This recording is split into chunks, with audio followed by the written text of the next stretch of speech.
3월 전미 자영업연맹 소기업 낙관지수 살펴보도록 하겠습니다. 88.5로 집계가 됐습니다. 지금 위치 보시게 되면 2012년 이후 최저 수준까지 떨어졌고요. 집계 이후로 이렇게까지 떨어진 게 08년 금융위기를 제외하고 놓고 봤을 때 처음이거든요.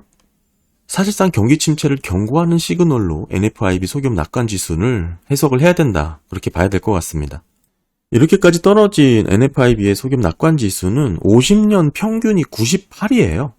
현저히 낮은 수준이고 지금이 27개월 연속해서 평균 이하로 낮은 수치를 기록하고 있습니다. 비즈니스 상황에 대한 전망도 현저히 낮은 레벨이죠. 다만 최저점을 찍고 높아지고 있긴 하지만 여전히 마이너스 36을 기록하고 있습니다. 이때가 인플레이션이 정점에 달했을 때 심리가 상당히 위축되었던 구간이거든요. 22년 6월달입니다. 물론 이때에 비해서는 높아졌지만 지금의 레벨 자체가 보시는 것처럼 집계 이래에 이렇게 비즈니스 상황 업황을 부정적으로 본 경우가 없었을 정도입니다. 08년도보다도 낮고 셧다운이 된 코로나 때보다도 상황을 안 좋게 보고 있는 겁니다. 현재 시점에 중소기업들의 실제 매출은 어떤가? 나쁩니다. 엄살을 부리는 게 아니고 매출 자체가 지금 여기에 위치했거든요. 3월달 마이너스 18입니다. 역사상 경기 침체를 제외하고 이렇게 약한 매출 추세를 기록한 적이 없습니다. 08년 금융위기 코로나 셧다운 시기와 비슷한 매출 추이를 보이고 있고요. 사실 이렇게 매출이 낮은 것도 문제지만 아까 말씀드렸다시피 경기 전망에 대해서 상당히 부정적으로 인식을 하고 있다는 것이 앞으로 경기를 더 안 좋게 보고 있다는 측면이기 때문에 상당히 더 부정적입니다.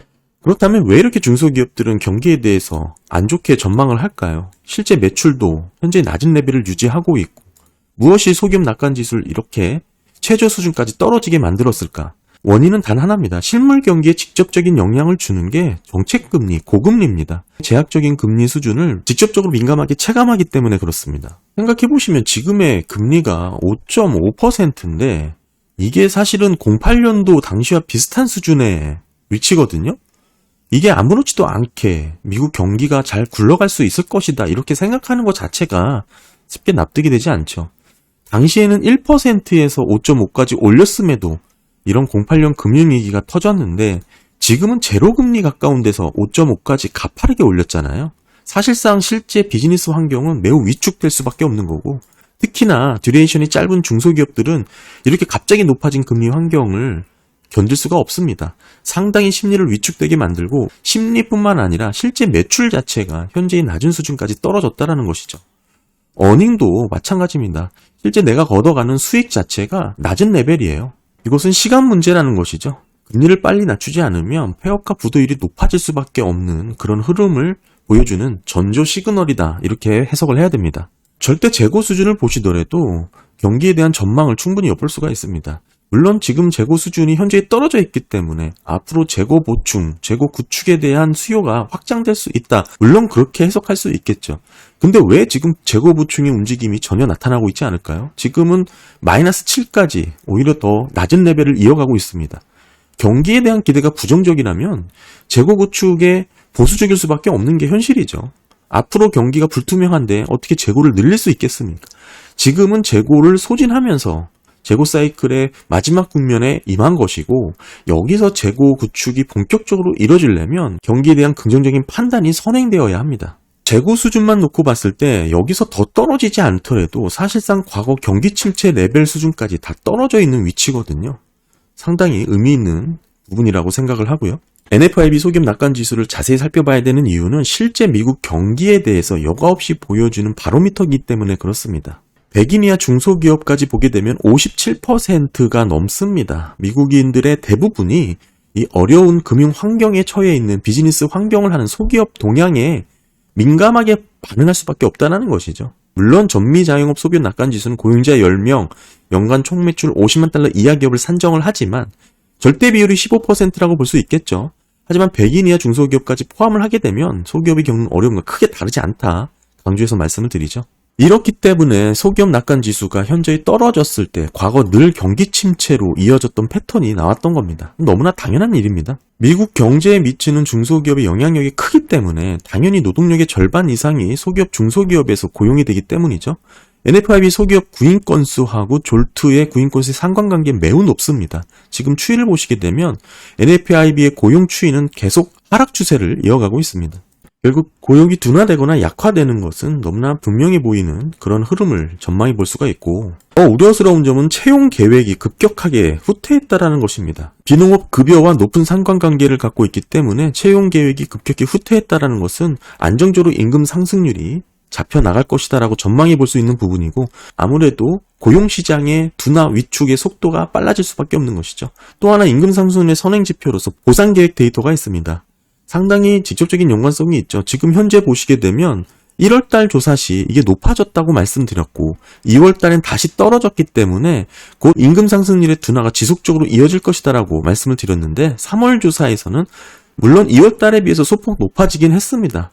지금 19%에서 21%로 소폭 상승을 하긴 했지만 여전히 낮은 레벨을 이어가고 있죠. 추세적으로 임금 상승률의 둔화가 지속될 것이라는 것을 시사하고 있습니다. 이 얘기는 서비스 물가가 둔화될 것이고 고용시장 자체의 둔화가 앞으로도 계속 이어질 것이다라고 볼 수 있는 대목입니다.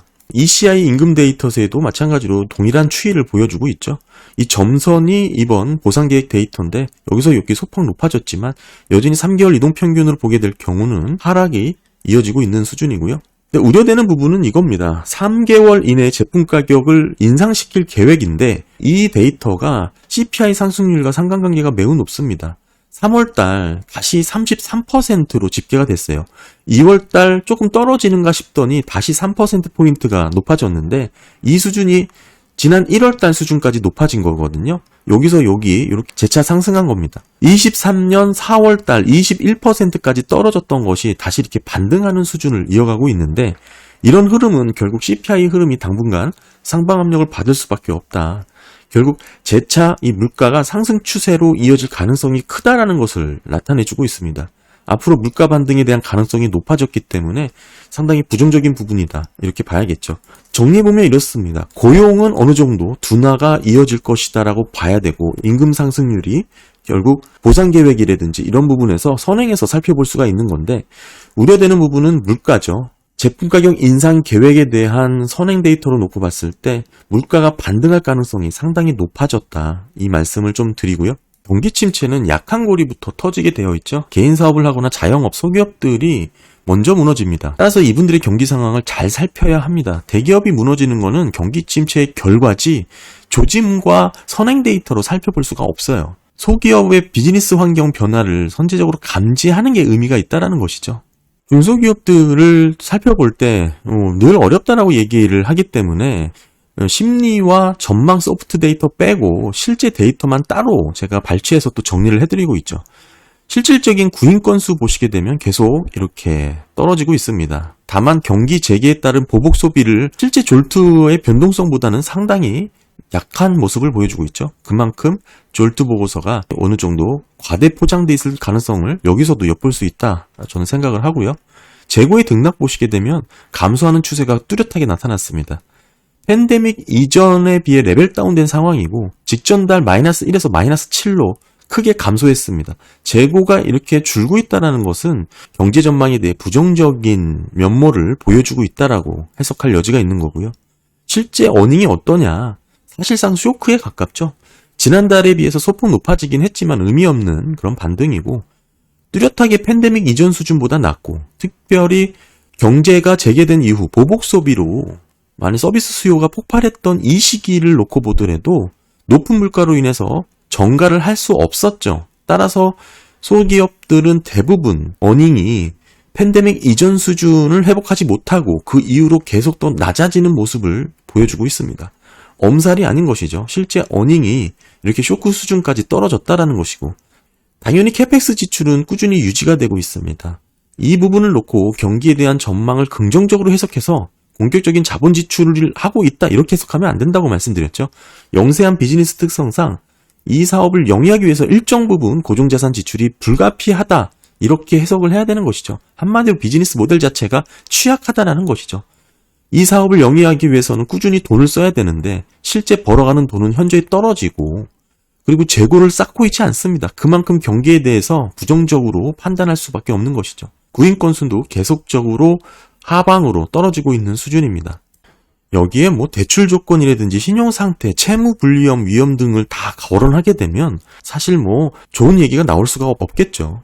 금리를 올렸기 때문에 너무나 당연한 얘기고요. 그리고 최근 컨퍼런스 보드 소비자 신뢰 지수하고 NFIB 소기업 낙관 지수 비교한 차트입니다. 더 간극이 벌어졌죠. 제가 계속적으로 보여드리고 있는데 대체적으로 상관관계가 있습니다.